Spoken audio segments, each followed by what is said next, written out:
A coil has an inductance of 0.7 Henry.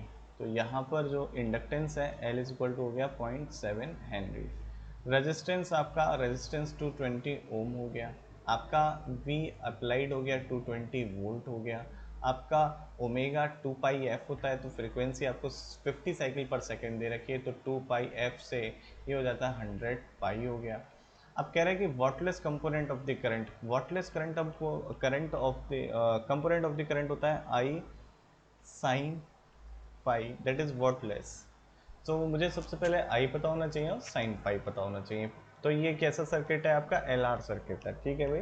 तो इसको solve करते हैं। सबसे पहले आपका omega l that is x l क्या होगा, तो एक्सएल बराबर हो जाएगा आपका ओमेगा एल, और ओमेगा की वैल्यू आपकी 100 पाई है, तो 100 pi into 0.7 which can be written as, आपका ये कैसे लिख सकते हैं बच्चों हम लोग, 70 पाई, और पाई को अप्रॉक्सीमेट 22 डिवाइडेड बाई 7 से रिप्लेस कर लेते हैं, तो ये आ जाएगा आपका 220।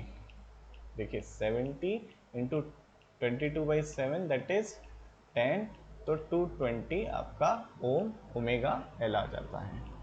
अब हमें करंट निकालनी है, तो करंट सबसे पहले I बराबर क्या होता है आपका V अपॉन जेड, ठीक है। तो V आपका कितना है 220, Z कितना हो जाएगा स्क्वायर रूट ऑफ रेजिस्टेंस कितना है 220 का स्क्वायर प्लस आपका ओमेगा एक्सएल कितना है 220, तो ये आपका Z हो गया।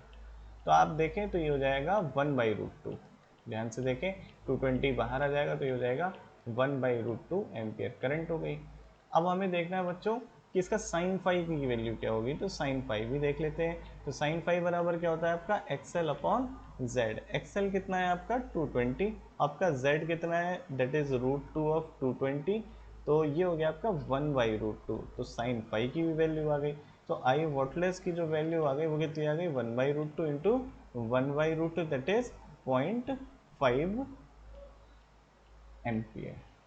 तो आपका ऑप्शन भी सही हो